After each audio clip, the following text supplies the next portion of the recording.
Assalamualaikum warahmatullahi wabarakatuh. Alhamdulillahirabbil alamin wassalatu wassalamu ala asrofil anbiya'i wal mursalin wa ala alihi wa sahbihi ajma'in. Allahumma sholli ala sayyidina Muhammad wa ala alihi wa sahbihi wa sallim. Anak-anak Buya yang dirahmati Allah Subhanahu wa taala. Apa kabar semuanya anak-anak? Sehat kan?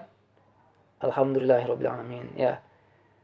Nah, ini adalah pertemuan pertama kita dalam kegiatan Ramadan di SDIT Al-Jawahir. Tahun ini agak berbeda dengan tahun sebelumnya. Tahun ini kita kegiatan Ramadannya dari rumah masing-masing. Tapi walaupun dari rumah, kita harus tetap semangat ya anak Buya semua. Nah, ini adalah pertemuan pertama kita di kegiatan Ramadan atau kegiatan pesantren kilat. Dan pertemuan ini yang akan mengisi kajian adalah Buya Farid ya. Adapun materi kita hari ini adalah tentang puasa. Nah, anak Buya pasti sudah sering mendengar kata puasa. Anak-anak pada puasa semua kan?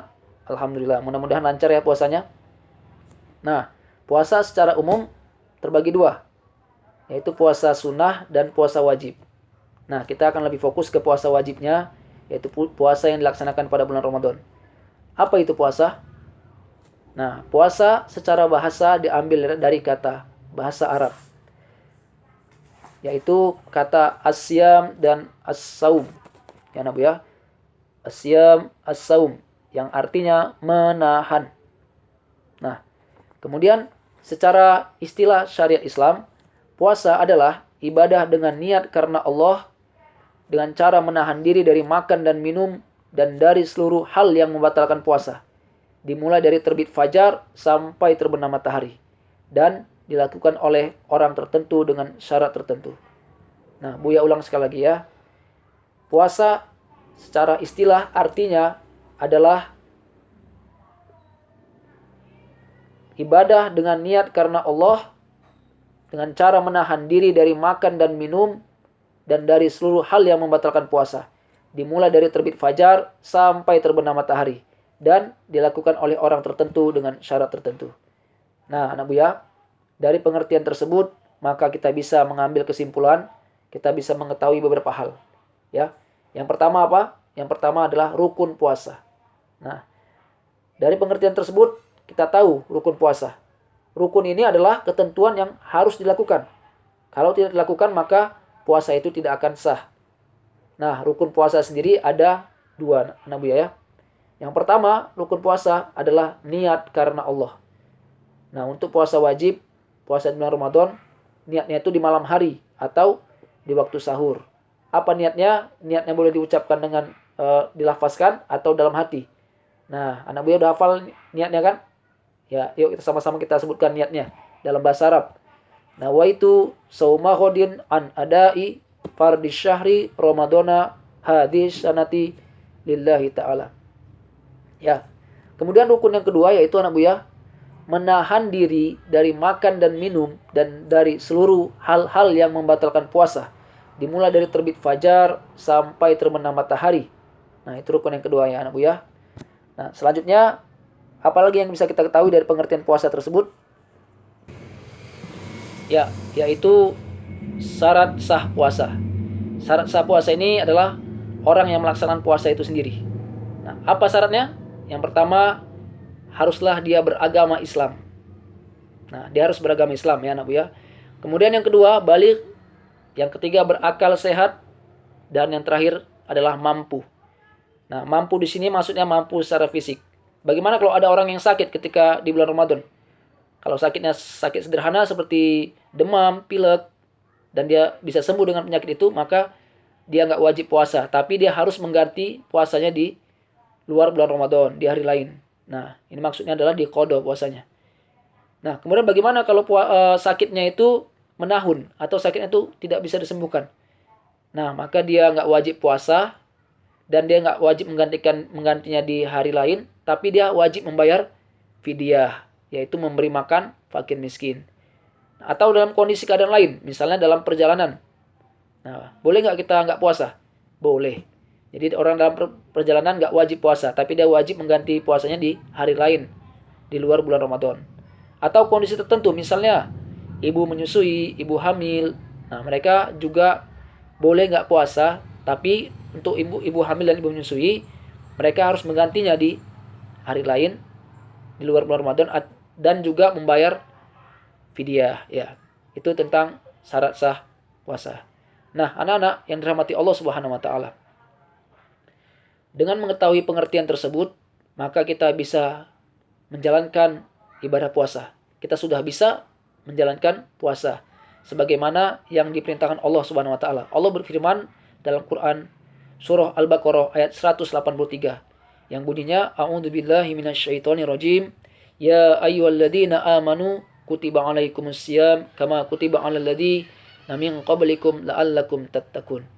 Wahai orang-orang yang beriman, diwajibkan atas kamu berpuasa sebagaimana diwajibkan atas orang-orang sebelum kamu agar kamu bertakwa.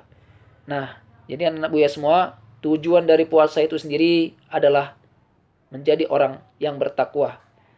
Baik, selanjutnya anak Buya, ada juga namanya sunnah-sunnah berpuasa. Kalau tadi kita sudah bahas pengertian, bahas rukun dan syarat, sekarang kita bahas sunnah-sunnah puasa. Sunnah-sunnah dilakukan di bulan Ramadan dan saat puasa. Apa saja itu? Yang pertama yaitu makan sahur. Nah, anak Buya, makan sahur ini sunnah ya dalam berpuasa ya. Nah, kita disunahkan untuk makan sahur.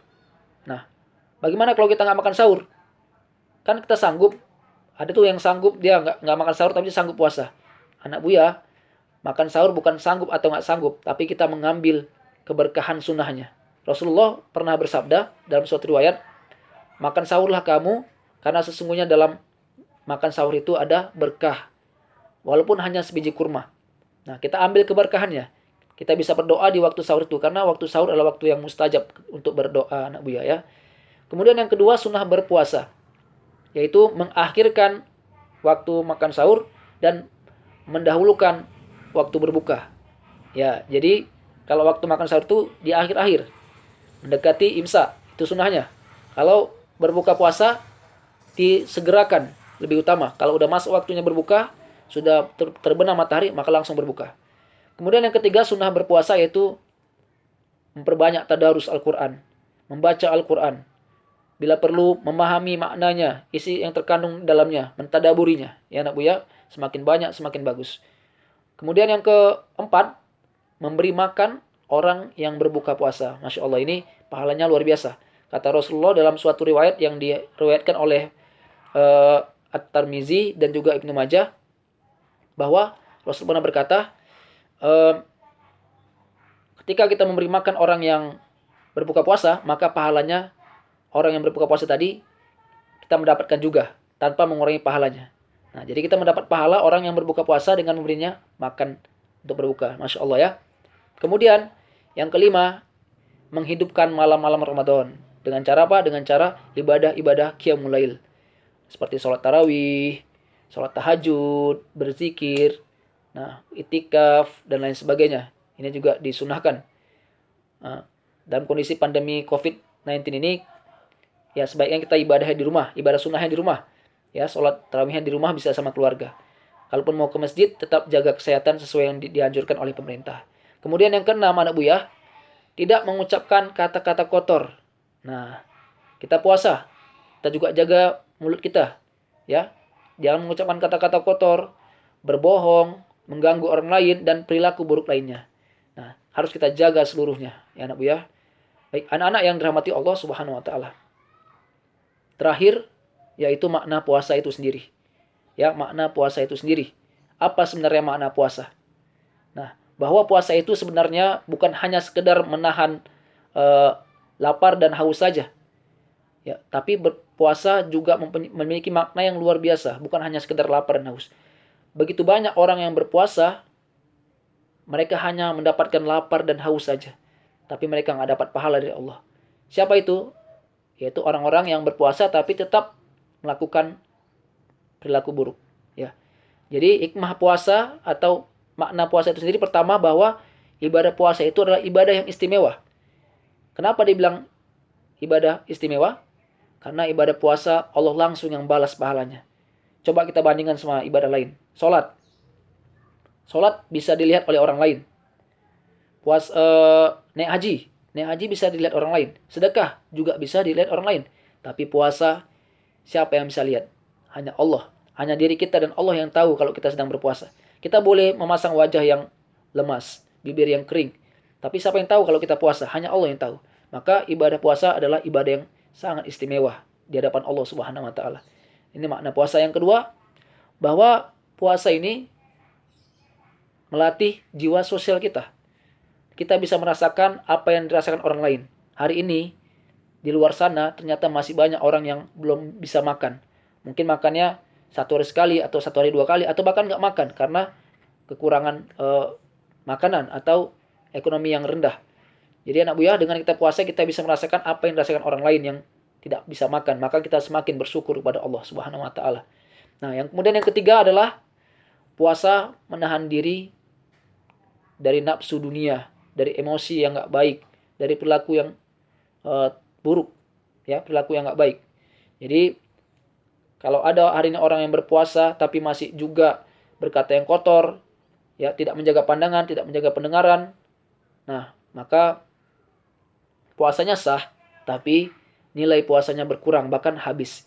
Seperti wadah yang diisi air atau ember yang diisi air, ember ini bocor, diisi air, maka nggak akan penuh, airnya akan tumpah dan habis. Itulah orang-orang yang berpuasa tapi tetap melakukan keburukan, berpuasa tapi nggak sholat. Nah, puasanya sah tapi seperti ember bocor tadi, sia-sia. Dia mengisi di wadah ember tapi embernya bocor sehingga airnya nggak penuh. Na'udzubillah min dzalik. Semoga kita terhindar dari puasa yang sia-sia. Maka kita maknai puasa bahwa puasa itu bukan hanya menahan lapar haus saja, tapi menahan segala anggota tubuh kita dari hal-hal yang tidak baik. Kita jalankan puasa dengan sebaik-baiknya. Mudah-mudahan puasa tahun ini menjadikan diri kita lebih baik dari sebelumnya. Dan mudah-mudahan anak Buya semua lancar puasanya ya, insya Allah. Barangkali ini dulu yang bisa Buya sampaikan. Terima kasih atas perhatiannya. Mohon maaf atas segala kekurangan Buya. Nah, setelah ini silakan kalian tuliskan kesimpulan dari materi yang Buya sampaikan. Ya, tuliskan di buku kalian. Nah, jika ada yang mau ditambahkan atau kalian punya referensi lain, kalian baca buku lain, boleh kalian tambahkan. Ya, tadi Buya juga tidak ada menyinggung masalah hal-hal yang membatalkan puasa. Nah, boleh kalian tambahkan, silakan supaya semakin bertambah ilmunya ya anak Buya. Baik, terima kasih sekali lagi Buya ucapkan. Buya akhiri dengan billahi taufik wal hidayah. Assalamualaikum warahmatullahi wabarakatuh.